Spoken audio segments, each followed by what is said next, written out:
भारत की हवाई ताकत में एक नया प्रहरी और विनाशक जुड़ सकता है। एक ऐसा जाबाज ईगल जो दुश्मन को हवा में पलक झपकते ही राख के ढेर में मिला दे। दरअसल इस साल एरो इंडिया 2025 के शो में रूस का 5वीं पीढ़ी का लड़ाकू विमान नजर आने वाला है।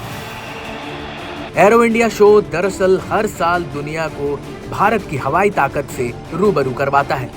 एरो शो के जरिए भारत डिफेंस सेक्टर में आत्मनिर्भरता और तरक्की को नुमाया करता है। ऐसे में इस शो में रूस अपने सबसे घातक लड़ाकू विमान सुखोई Su-57 को भी भेज रहा है।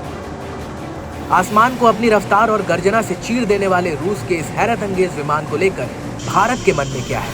क्या भारत अमेरिका के दुश्मन रूस से उसका ये 5वीं पीढ़ी का लड़ाकू विमान Su-57 खरीदेगा?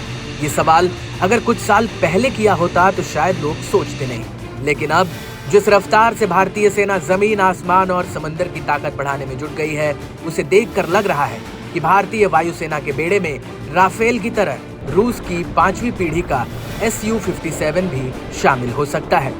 खास बात यह है कि रूस भी चाहता है कि Bharat 5th generation fighter jet खरीदे। 2025 से ही Su-57 5वीं पीढ़ी के स्टील्थ फाइटर जेट के एडवांस वेरिएंट की डिलीवरी शुरू हो जाएगी।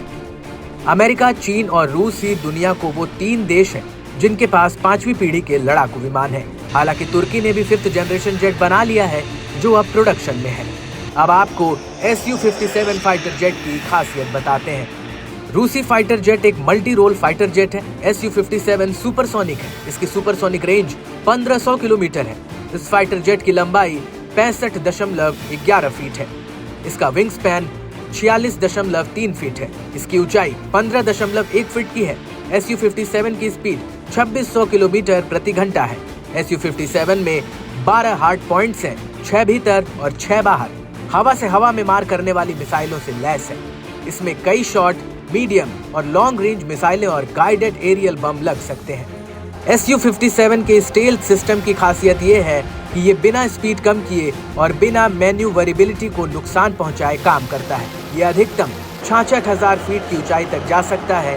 पहली बार ये फाइटर जेट भारत के एरो शो में दम दिखाएगा।